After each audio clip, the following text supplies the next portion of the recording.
they come again. Space. That shot! And City takes a 3-2 lead. Unbelievable! Out wide if she can find her. Great job to play Yanela Offer.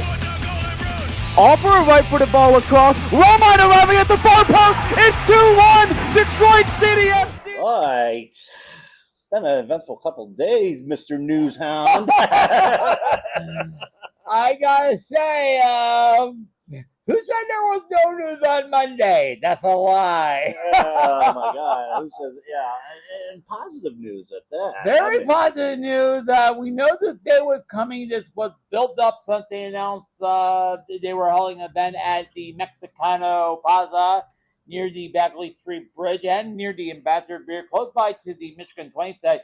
Incidentally, I took the bus there as always.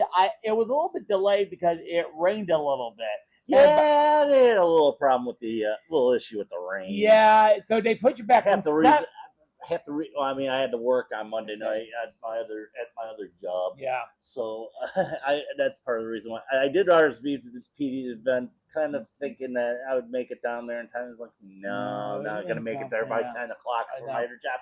Hey, but you were down there. I was down there. Incidentally, took the Michigan bus, stop on Michigan and 18, close to Michigan and 20th. I walked down Michigan 20. I was on the other side of the street. The hospital still there for the moment, secured by security 24/7 after that little incident. Incident. Walked down the tunnel, which will show you the full drawing a little bit. Let me tell you, it was the atmosphere. After I saw supporters, I saw the news media, I saw players, a lot of players. Bryant, Kobe Hernandez, Darren Smith, Alec Bellanea, Stephen Carroll, who I got an interview, which will play on Friday, by the way. Yes, very important news there as far as that goes. Yes, so. and it was a celebration, and it did start a little bit late until during the celebration, a sneaky old newspaper based out of Detroit, and no, we're not talking about the Metro Times, leak after the embargo. To be fair about that. To be fair, yeah. Because I guess the whole thing started off at 7:30. 7:30 instead of 7 o'clock. Yeah. Detroit News released the renderings and all that stuff prior to that. Yeah. So to be fair, be fair, yeah. I'm sure Sean talked with them prior to the presentation, so telling them hold off until we reveal it. Nobody knew. Didn't matter,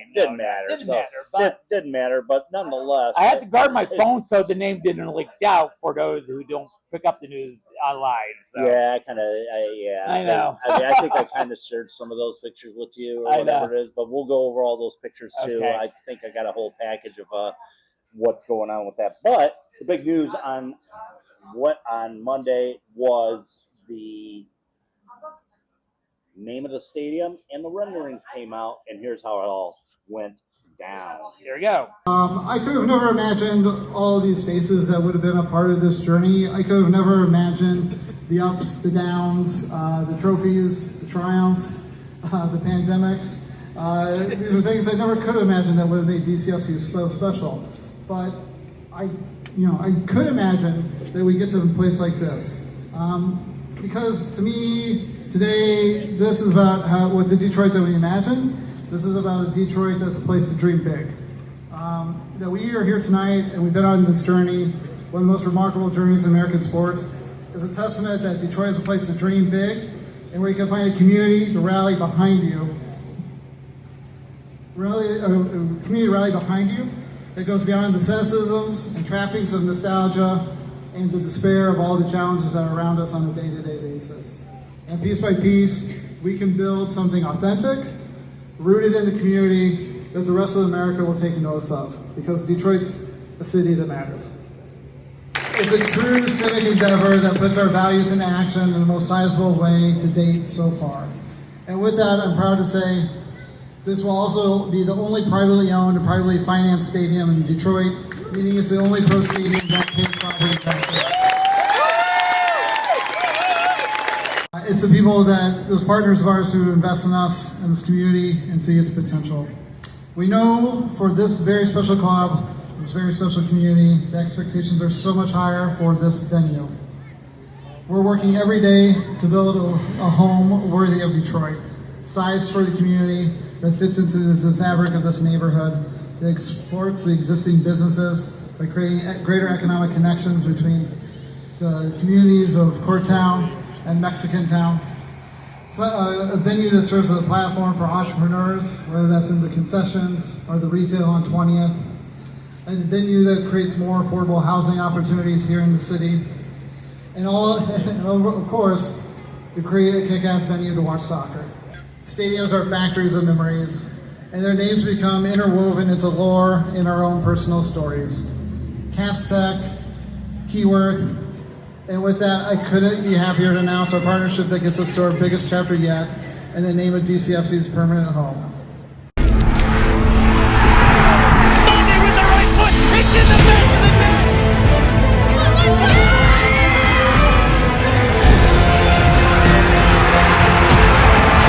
It's the two defenders. Oh, what a goal by Jude.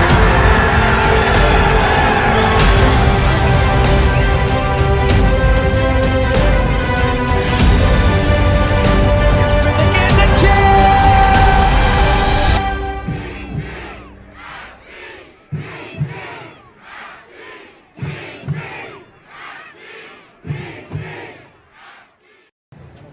Alumnify's sponsorship of the stadium marks an important moment, not just for soccer, but for the city of Detroit.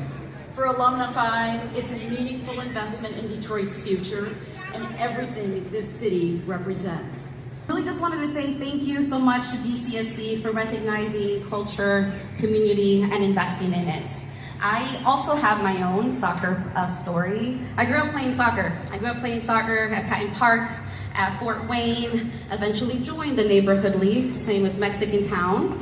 So wholeheartedly enjoy and love the game of soccer. Ray has mentioned what this could mean for our community, for our economy.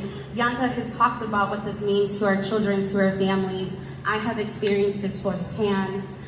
So really just want to say thank you to our players. Thank you to Detroit. Thank you to everyone that joins the leagues, that goes out to play soccer, because you created something that DCFC could really hone in on, really invest and create, and make sure that it grows. We have a community benefits process coming soon. This is going to be a huge investment in the city, and I'm looking forward to it. It's been a whirlwind, but I loved every minute of it. Like I said, coming from Ireland, where there was a setup and professional teams to strive through when I was younger, and coming to Detroit and seeing that aspiration to get to that point as a club. This last 5, 6, 7 years, the progression has been unbelievable. They always want to strive for better and more for the community and the players and the youth around the system. This stadium makes a huge statement in that impact that they want to provide soccer in Detroit for generations to come, and for the younger generations to strive to be a DCFC soccer player. I have a 1-year-old son now, living in Detroit, and I'm settled. I love it here. I want to see him eventually down the line play for a club like this, which is why taking this step to build our own stadium and be self-reliant and self-sufficient is unbelievable, and it's all down to the supporters, the guys in the back room, the front office, is everyone who put in the work over the years. It's not just the players on the field. It's a whole community that got together and just built something special that can't be replicated around the country, and it's so unique. It's unbelievable. So this is I won't say the final step, but it's a huge step in securing soccer in Detroit for generations to come, and I couldn't be more proud of this club and how they've done it. So yeah, that's me saying thank you to everyone to make this possible, and let's go Detroit.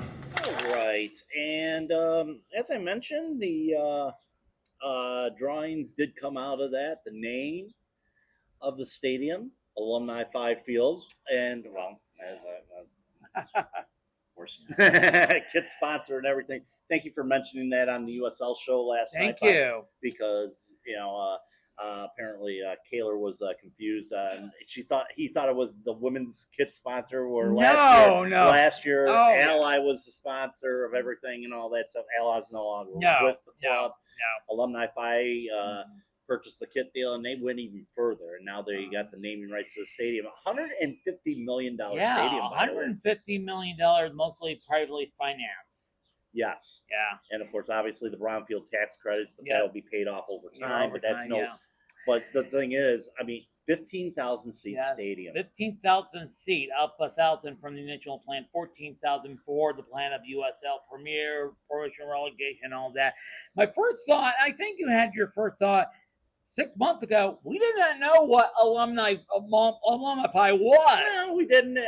Nobody knew. Alumni Fi is basically, if you know what MSU Federal Credit Union is, there's a branch out my way over in Brighton. Okay.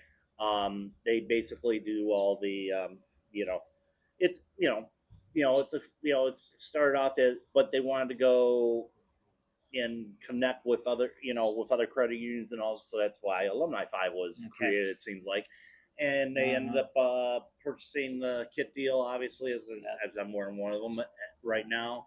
And even further so, now they got the state name recognition. It's going to be plastered all over Detroit when you say live from Alumni Field. The name brand. Yep. The name brand. It's very important. That's what it's like nowadays. It's very important with Ford and Little Caesars and Comerica. Yep. Another Bankers Stadium. Oh, yeah. That's what I've been reading on there. I know. But most of the feedback has been very positive about this place and the great location and all that. And looking at the rendering, the first rendering that I got, this was from a story on Channel 7 talking about something that tied into it. But they leaked it first. You can see. This is the Gate 1 entrance. This was basically the Michigan and 20th entrance. You're coming out of the parking deck to go into here. Yes.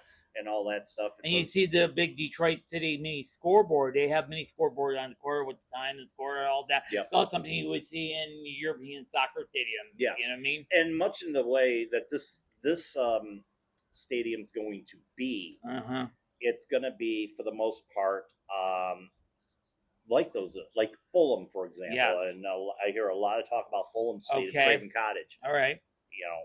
I see. I've been looking at that, but the view here, looking at Michigan Avenue. This is the first one. Michigan Avenue east of downtown. You got the train station in the background there. And the downtown skyline and all that. And look at what we got. It's a Mutter Forkin train. Hey, it's a Mutter Forkin train. I noticed they don't have a center scoreboard like they do it. No. The scoreboards are basically going to be on the corners. Yes. From what it looks like, Gate 1 and Gate 3 of the stadium. So every time. And the back here is like your. Usually we'll have like a production truck or two. Yeah, production truck side, too. And over at Keyworth. I know. We'll have that they'll have like a production van or whatever it is, but you'll have your production trucks. This is like a loading area. The loading area is this going to be the front office, the one with the DCFC on front? You know what I mean? Hey, you could drive down Michigan East. And I think it's more DCFC. I haven't heard anything as far as that goes. Where the offices possibly front office, whether the offices are going to just stay put at Lafayette or what the deal is as far as that One goes. person is happy about that is our dear friend Neil Rule. Yes. For the last 14 years, he's been up mostly in high school press boxes like Tech and our little appropriate size. He's a professional. He's a professional. He's going to get a professional announcing box. You know what I mean? Absolutely. And then, as you can see, you're going to have parking and celebration, hype up before the match. Yep. Who knows? This could be the entrance to the march of the match. We don't know where. We don't know how that's going to go through. How that's and then you have that parking structure that will be on your left, right? And then, and everything here is overlooking the 75 I-96 interchange, all that fun stuff. And that's the big connection. You're between two historic neighborhoods, Corktown and Mecklentown, and two iconic freeways. Two major thoroughfares. And you're going to get a lot of fans who who have driven up 75. Okay, we're doing the park, and then now I'm at the game. The big Where thing, you park, the big yeah. thing is having that parking structure. We're looking at possibly what I hear, Yeah. what 600 some odd spots just I in know. that spot alone. Yeah. Right there. You're right. I know my game day itinerary is going to change big time. You know, I 'cause, know. instead of just going down to the Painted Lady, Yeah. going down to whatever. Yeah, I know. Pre-game will probably be Evie's Easy. because it's just down the street. Down on the Bagley. street, yeah. On Bagley there. Well, take a look at the second drawing. This is coming south from the Ambassador Bridge. You can see that Yep. a little bit. And this is the other entrance, the northwest entrance, northeast entrance, I think, right? Yeah, I was gonna say northeast. You might as well say northeast entrance of the stadium. Yeah, you're there. right. Yeah. And this is like the main front of the stadium, which is on 20th Street. So there. this is going to be the front door, like Comerica and Ford Yeah. Field with the. And if you notice even closer, Yes. this is the symbol that's on the seal of Detroit. Yes, yes, Which yes, is- yes, yeah. It's on the seal of Detroit. Two ladies, not modern day from that day. One lady consoling the other after the fire of 1703. I think it was 1801 or 1801, whatever. Yeah. when the entire city literally burned down. Yeah. No skyscrapers were involved back then, but it was a devastating time when the city burned down, and that's Rising from the ashes. rising from the ashes. That's one of the mottos. Yep.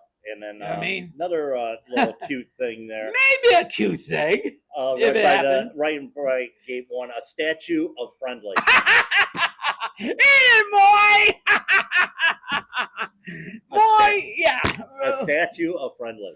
I don't know. I mean, we've been hearing things about like a RoboCop statue or whatever it is, and we're going to keep hearing that. I mean, I've heard Forever. I've heard stories about RoboCop actually being placed at Keyworth. And I'm like, I have heard, and actually, I have a good friend and I who do a lot of work, still working on the project. You know what I mean? Remember, it was supposed to be a tech town, and then another old portion of where that burned down, and it's still in development thanks to an instant little question. By the way, it's a fictional character, for God's sake. yes, it is. Played by the great Peter Weller, But by then, the way. but then again, yeah. Friendly, a statue of Friendly, which is kind Yeah. of nice there. I wouldn't mind. You know what? Personally, right. I mean, if we're talking about statues, Okay. put a statue of Gil Heron. Gil Heron. Oh, yes. I mean, Gil Scott Aronson. Or no, Gil Heron. No, Gil- not Gil- Gil sorry, Scott sorry, Heron. sorry, Not my Gil friend. Scott Heron, Sorry. the Sorry. poet. Yes. But Gil Heron, the The soccer player. first player to play for your team, Celtic. Yep, and the name on the Black Arrow. Yeah, Black Arrow. The Black Arrow inspiration Award, of yeah. the Black Arrow Award. So You're right. I And wouldn't be then on surprised the at left, you have more imagery to a city with the Yeah. logo. You know what I mean?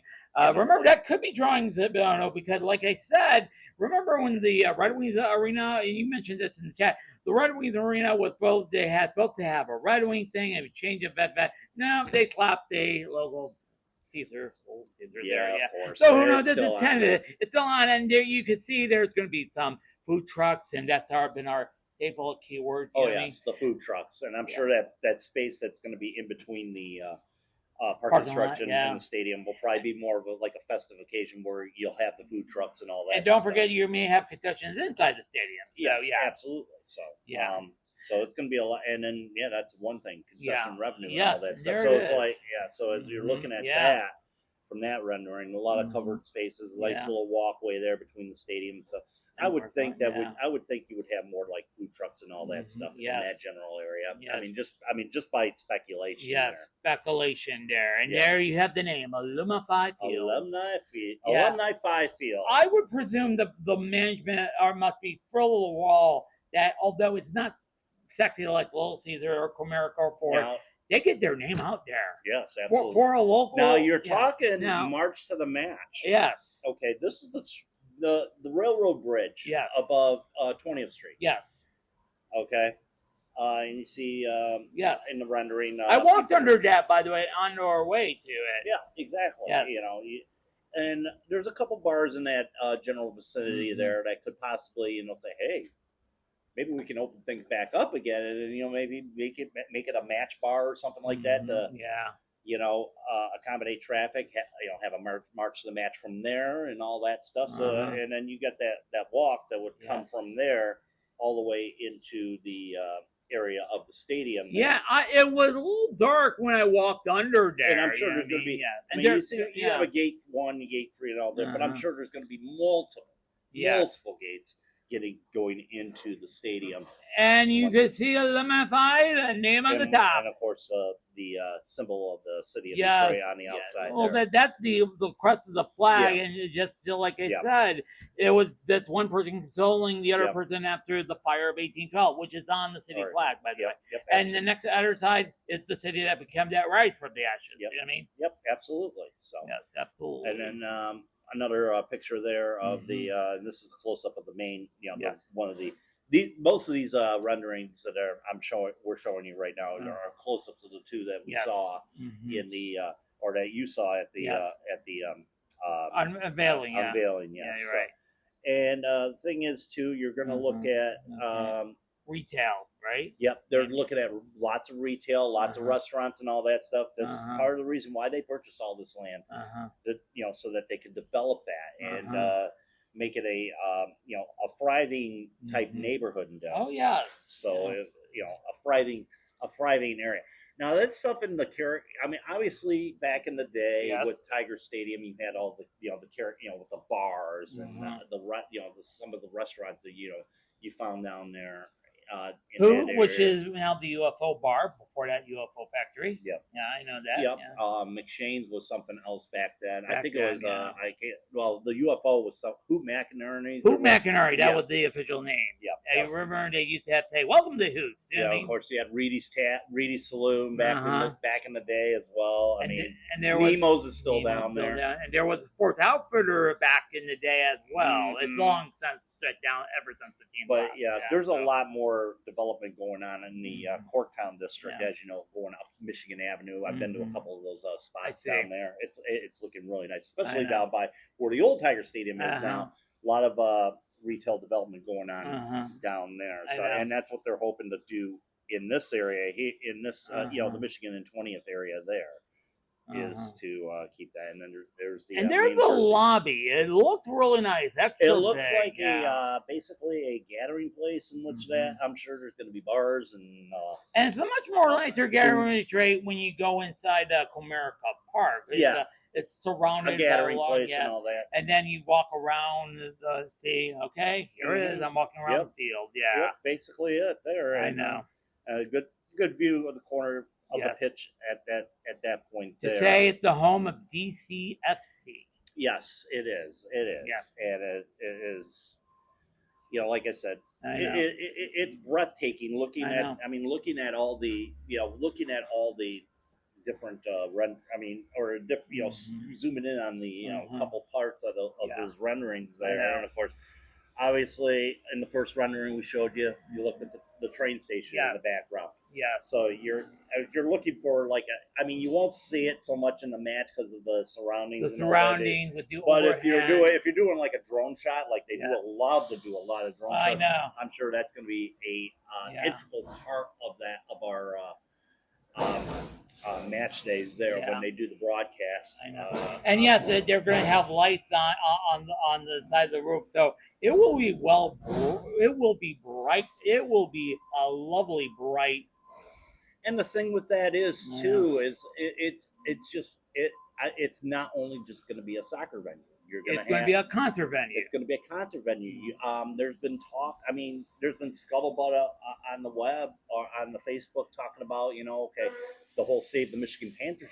That could be a great facility for them to play there. If they revive it, or what if when they go on Hunter said, we have to move one our game from Tom Allen Field, which by the way was the original location, to the initial thing is going to be soccer, and that's what it is, a soccer specific stadium. Yeah. You're right. It is a soccer pitch. Timberbank Stadium is, by the way, hosting a football game. By the way. I could also envision too, say like state soccer finals happening there. Yes. You know, I could see. I agree. I could envision I agree that happen. 100%. They have You been know, playing a lot of. They've been playing a lot of that at the high schools, but then it'll give the young kids that are playing in high schools and whatnot. It's like, hey, we have a venue we could Yes. strive and aim for in the long run. Yes. Because in that way, you look at between this and I hate to say it, and as far as I'm concerned, they can hold the anything that's like semifinal or Amway as far as I'm concerned. I know. No, this looks like a more of a better crown jewel of the area, and the whole thing, and the biggest difference between that and Amway Field over in Grand Rapids. The flip side of the state is the fact that this is virtually all public, or not all privately funded, not public funded like Amway Stadium is going to be. And grant you, the Vosses and Van Andels, they are the big billionaires on that side of the state. I know that. And they don't. That's the reason why we call it the flip side of the state. Yeah, right. They flip, except for maybe one county, it's flipped red. But politics aside. Politics aside, yeah. But the thing is with that, it's just the fact that you got, this is probably going to be a prime venue. I mean, we never had that. No. Detroit City's never had that. They've been like renters. In high school, like Cat Tech and Keyword. Yeah, they've been like a renter, but they made the game day experience their own. However, they're pretty much going by whatever is dictated by the venue itself. This way, they have control of their own venue. And you mentioned concerts, possibility a football game's going to be there and stuff. And like that. state finals, you mentioned that was really good. Never thought about it. This could be a prime soccer venue, and there's room to expand. Room to expand. You never know what you never know what the soccer infrastructure in these United States. It's understandable here. Let's wrap it up. I'll mention one thing. Overall reaction from the drawings of the new stadium. In my it's perfect. It's perfect. I told somebody from WDIV, which you can see on YouTube, that it reminded me of those European soccer stadiums, the box stadiums. You know what I mean? You got full, you got 15, 20,000 strong of fans coming to the game and all of that. It could be a great atmosphere. Who knows? This will be. It's like coming home for me. Yeah. In my eyes, it's coming home. Let's give you your personality, because you used to live in that area. I did. I was born on the corner of Michigan and Livernois at Zeiger Osteopathic Hospital, which no longer exists. And I believe that might have been one of those 4 hospitals that were consumed and made into what was now Southwest Detroit Hospital. Right. They had like 4 hospitals merged together to form that. And like I said, I was born there. I did not know that. What a coincidence! Yeah. I'm thinking it might have been, but I might have to do a little bit more research on that. However, I lived on the corner of McKinstry and Verner. My grandfather owned a party store on Verner there, and we lived in the house that was right on the other side of the alley there. So I spent like the first 5 years of my existence in that area. I was across the street from the school, and we won't go into that part of the story though. But many a summer I would spend in Southwest Detroit, whether it be,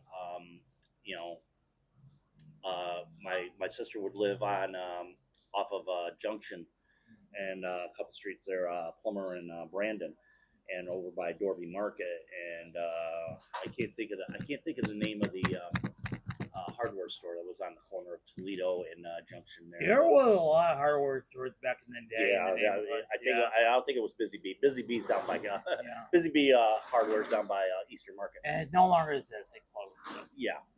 Obviously. But like I said, I mean, it was a little bit of a vibe there. But yeah, we used to go down. I remember walking down Verner back in the day. Like going to the old Kretzky store or the old Cunningham store. Cunningham's. Oh my! You're predating me. I may not remember going to Dooley's back in the day, but I did. You didn't go in. You were young, by the way. Right. But I do go. I went to Dooley's the night of the what do you call it? World Series? No. Owners' meeting back in 2023. I see. When we had it in at in Mexican Town, and it was a great great to go into something like that. I like dualies, and it's one of those, I obviously cash only. So bring your cash if you want to get a Coney dog. One of the best damn Coney dogs in the city. I have of to Detroit. do that one day. I've been to American and Lafayette, which is close by downtown, but I have to do that dually thing. Dualies is a good thing, and I highly recommend that place. Yeah. One of those many things, and that's another benefit. Like I said, it's like coming home for me. So it's like, oh great, I get to go home. For at least 17 to 20 Saturdays or whatever. 20 days out of the year. Just like, hey, I'll stop by Evie's, grab myself a burrito or a taco plate or whatever it is. I had one of those EVs during one of those. Yes, we did. I did bring bring some burritos when we were talking about. We were talking about El Farolito as a matter of fact. I do. I like going down there. As far as that, it's a great area. It's a great cultural area. Yes, it's very cultural. I remember back in the day, when the Cadillac plant was open. Of course, you had not only the Hispanic population, you had the African American population down there. You also had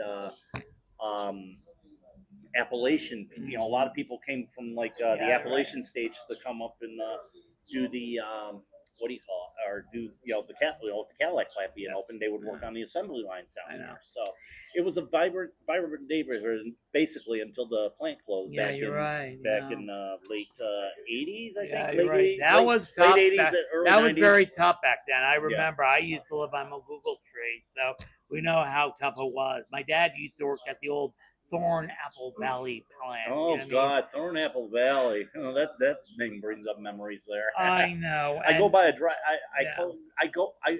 When I'm going home, I go by a drive called Thornberry up in Benton. I know. And the first thing that pops in my head, Thorn Apple Valley. Yes. I know. I mean, it's some names that stick into your head, I guess. But Trent gave me, for the last 27 years, going to gigs in the Detroit area. I'm familiar with Michigan area. I'm familiar with the train station. I'm familiar with my route to WHFR when I used to do a volunteer radio show. I used to go shows at the Lager House and the UFO Factory, which was almost accidentally turned down, but that's another story. And also El Club, which is in the Mexican Town area as well. You know what I mean? So this is going to be easy for me. I know the area. Yep, same here. I mean, I remember many times going down to Tiger Stadium. I was at the last game at Tiger Stadium. Back in '99. Yeah, so. I watched the last game on Tiger Stadium on TV. Yep, I was in the stands behind home plate for that one. Oh yeah, it was up in the probably like the top. I was in the top row, but I mean, great pictures I took of that and day. Robert Flex scored the last home run, Grand which was slam on the roof, not over the roof. I still have memories of that. That's a filler home run in the club. I was there for that one too. From Larry, the roof, over the roof. from Larry Altman, and it's going visit on the roof. Yep, It's I was there that day. Me and my ex-wife, or widow, I should say. Okay. We went to that game, and if you remember the movie Tiger Town. Yes, I remember with Roy Schneider and Justin Henry. Justin Henry, every time Roy Schneider character would go up to bed, would do one of these numbers. I was doing one of these numbers, and the next thing you know, Fielder's putting it on the roof. Miracle, and don't forget, part of the TV crew with the late Ernie Harwell and Ray Lane, sportscaster from Channel 2 and Channel 50. He's still alive. He's 94. Oh, my God. God bless him. God bless him. I love Ray Lane. Doctor, let's just have an oral highlight. I might have a done in now when we're going to do the whole thing for Tampa Bay. Okay. Digressing into that. Okay. Oh, yeah. Digressing into that. Did you look at some of the jerseys on Saturday? On Saturday for Tampa Bay? Oh, yeah. I saw it online. Yeah. Isn't there a tin of orange on those jerseys? I think so. Maybe. I have to look that up. He's gonna look that up. Tampa Bay. But I saw where like Rasan would wear one, and another guy would, a couple of the staff were wearing those jerseys on Saturday during the match against Indy 11. It was their 50th anniversary of the really great team from the soccer ball from the. Well, it's the 50th anniversary of the club. It's not the great soccer. It's the 50th anniversary of the club in general. And yes, I see it right here. yeah, so that's See it right here. That's a Tampa Bay It's jersey. Tampa Bay but jersey, but yeah. the Detroit, there was like a little bit of tint of orange on those Detroit alumni jerseys. Oh yeah. That's what I thought. Kind of like a creamy orange or whatever it is. All right. But I'm thinking to myself, wow. Could that be that new color? Well, it's a still charity. a It's a little charity kit. All right. It's a charity kit that we're gonna have for but yeah, there might be a little bit of tint of orange on there. So I'm like, I usually wear my Detroit Express jersey every time I play Tampa Bay. Oh yeah, the old Detroit prep from the version 1 of the NASL. Yes, so I usually wear that for that. So that's gonna be an interesting look. But look for it kind of leaked out on Saturday. That's why we're talking about it. So before we'll go talk about other things in soccer outside DCFC. And we're going to play the video when the full theme is done. But I'm going to ask this question right now. From the drawings, it's a lot better than. I think it's going to be a great. I think it's going to be a better facility than Lynn Family. Lynn Family's a nice stadium. Don't get me wrong. Okay. See, I mean, when you look at it, when you're coming to the stadium, it looks kind of bland. Just looking by the renderings of that, I think it looks more, unique. Kind of like what Ford Field does, kind of like what Comerica Park does. I thought Comerica, but then again, you look at that big tiger statue in front of Comerica Park. That shows it has a little bit of character there, and then you look at the Puabic tiles with the old English D or the old tiger, the old tiger symbols on there. It has its own character. Ford Field has its own character.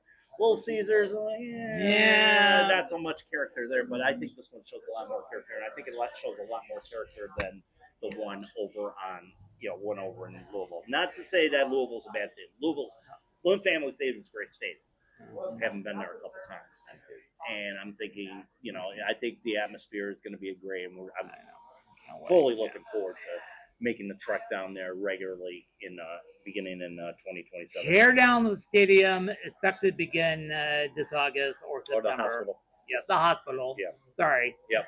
Yeah, and the construction maybe first quarter of January, hopefully. Yep.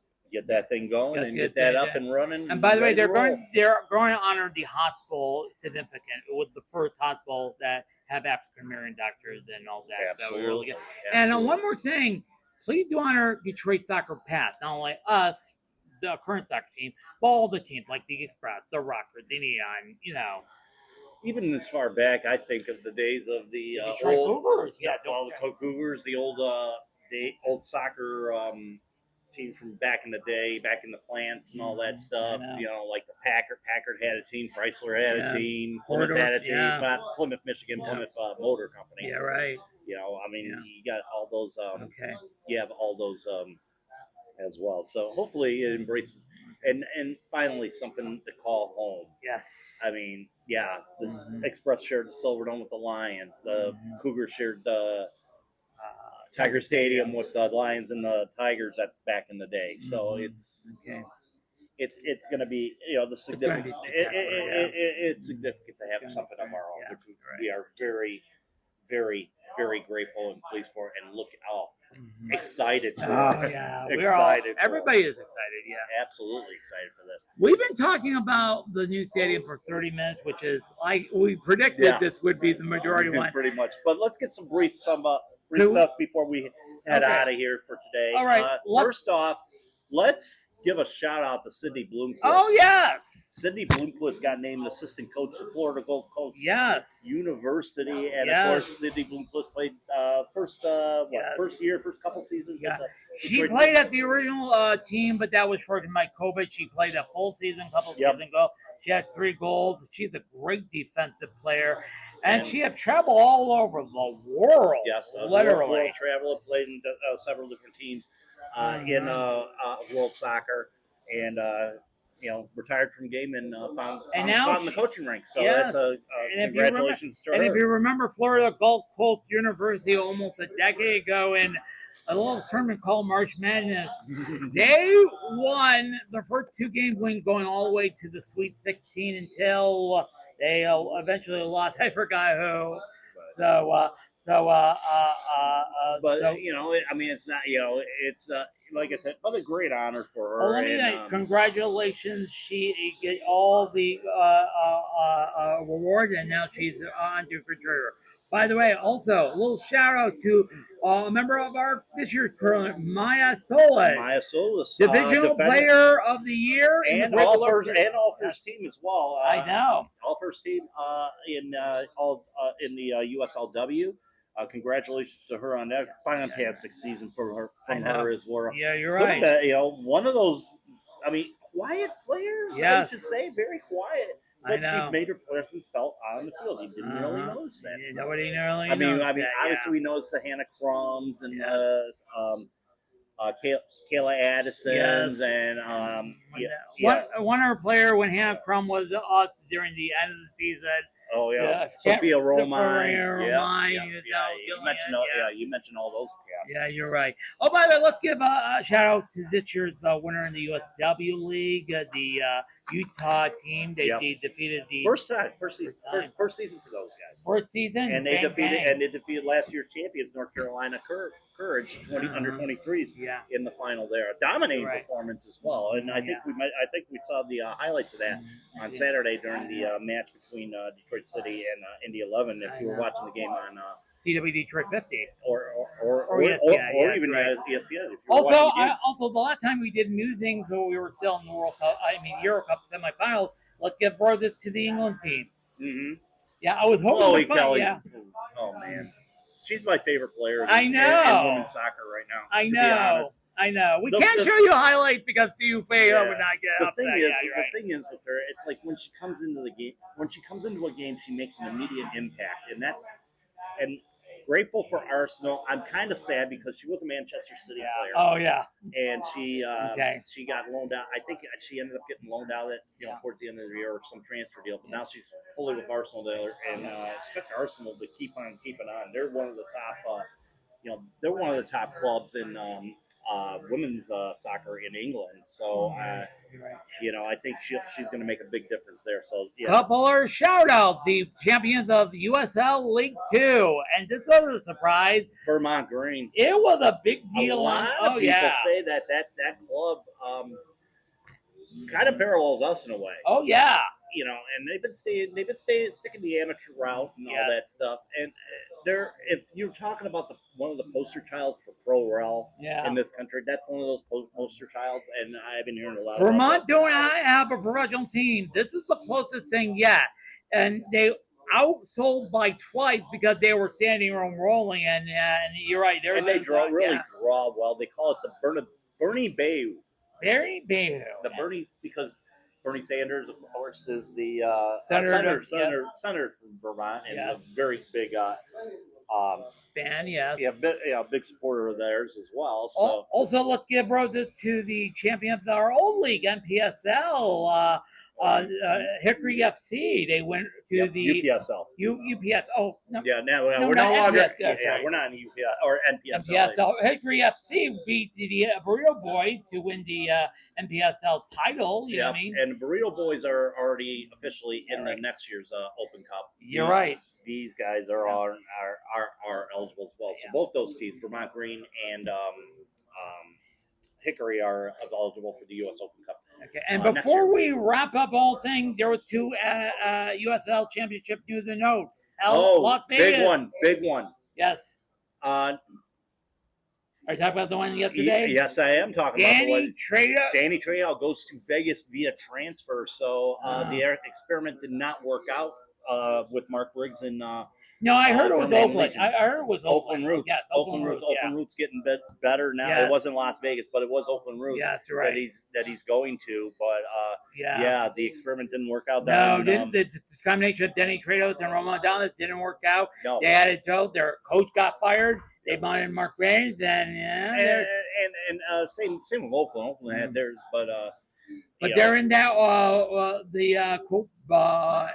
they're in that Battle Royal. Yeah, I know. So that should and Las Vegas made their official head coach announcement. Yes. No longer an intern. No longer an intern, but the guy was he's looking it up now. But the guy was Ben Pierman's cohort at Michigan State. His dad was the head coach at Michigan State, and of course, those. So now we have a Ben Pierman coaching tree going on in the USL. Yeah, what kind of like the- we have a Mark Briggs coaching tree with Danny Dichio Yes, being right. here. Now we got a Ben Pierman coaching tree. Who I would know. have thought that? You know, Who would have thought about? But remember, there's been successful coaching careers in that. Mike Holgram, he had a coaching tree. Yep. Everybody have a coaching tree, well, we got Brad Denwell in the, you know, I mean, you know, he's part of that coaching tree. well, Yes. he may be under that. He may end up being that way. You know, doing the phenomenal job what he did with that I know. PSL squad. So, Well, they looked at it vacant, but yeah, they did hire a head coach. Hold on. yep. Over. This is the problem when we don't plan our show in advance. Yep. Let's see. That's why we were, you know, yeah. and I don't have much Las Vegas. Yeah, Devin Rising, head coach of the now And the like as I mentioned, his father coaches at Michigan State. Yes, so right. So the streak lives. The streak lives I on. know. So before we go, All right. before One we more go, note. Football truly starts in earnest this week. Major League's going on. Obviously, the Scotch Premier, Scotch Premier has already had. Yes. He's been to a. You've been to a. You've been to a I've been couple. to a watch party over at that wonderful bar Yep. on Christian Street. Shout out to those people, right. Detroit Celtics supporters, and Yes. as Celtic keeps marching on to hopefully number 56 in that. 56. But I'll cheer for that. the major leagues are starting this week. Bundesliga, La Liga, Serie A. Oh yeah, and the Premier League. The Premier League, and of course, probably one of the most, probably I would say the fourth most popular league in the world, in the United States. Mm-hmm. Most popular league in the world, obviously, soccer-wise. More better than that other league. Yeah, but like I said, the most popular, and you thank NBC for the Yes. coverage that they have done so many years with the Premier League, and Right. you know the fact that bringing soccer into the thing, bringing soccer more into the mainstream in the United States, and you see all these bars popping up all over the place. I mean, you got Saturday Nancy morning. Whiskey with the Liverpool fans, McShane's with the Arsenal fans. It's Royal Oak Tavern with us in Manchester City and Chelsea. It's Saturday morning football. That's the lovely part. We're on a 5 hour. When we were young, what were we watching when we were young? Like in the 70s, 80s. I don't remember much. My first memory of soccer was No. What were we watching? Literally on Saturday morning cartoons. Exactly. Yeah, you're right. 50 years later. We're watching Saturday morning soccer. I mean, you had the occasional Wimbledon, and I would stop and watch Wimbledon, and back in the late 70s, early 80s when they had Breakfast at Wimbledon and all that stuff. But Dick Enberg with Marilyn Olsen and Bud Collins. Bud Collins, sorry, not Marilyn Olsen. But that was the first four-way. But NBC's got it, and now they've made it a Saturday morning staple.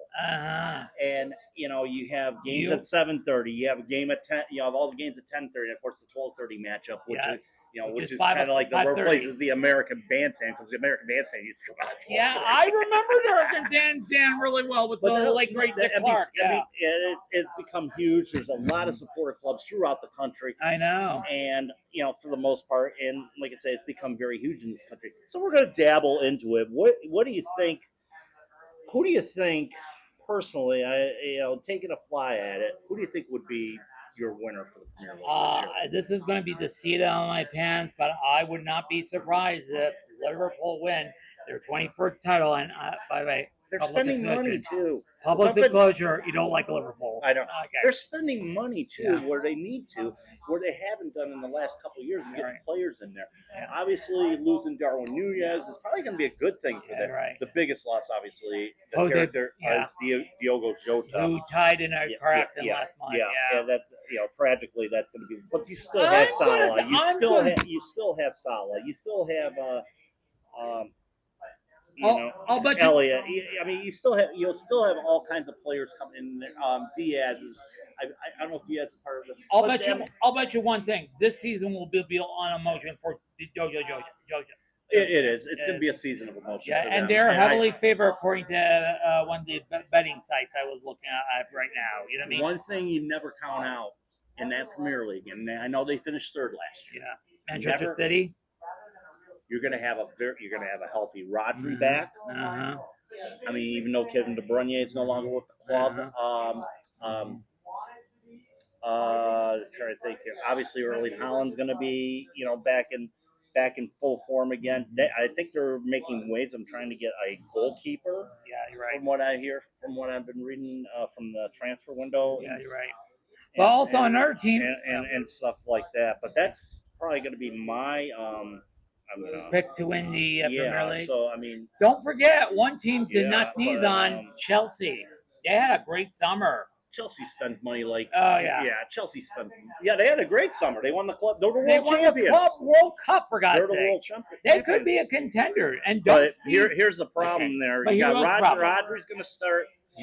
Rodri's going to miss the start of the season with a groin injury. Hopefully he'll be back after the international break in September.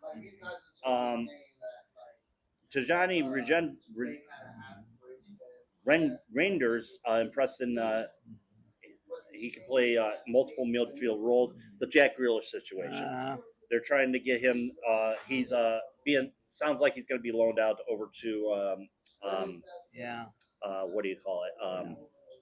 Over to Everton. Okay. On there. Just looking at the. I mean, we'll just look at the roster here for. Looking at the squad for. But you've got Ederson and Ortega going in. Diaz and Stone's still with the club. Too big, they're like the rock on the defensive end. Obviously with Rodri, Gundogan's still with the club. He's been a seasoned veteran there. Yeah.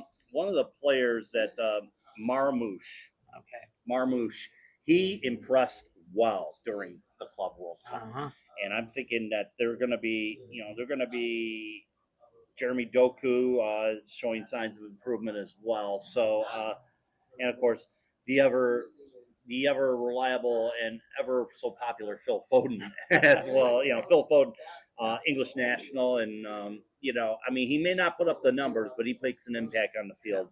But I wouldn't sleep too much on Manchester City.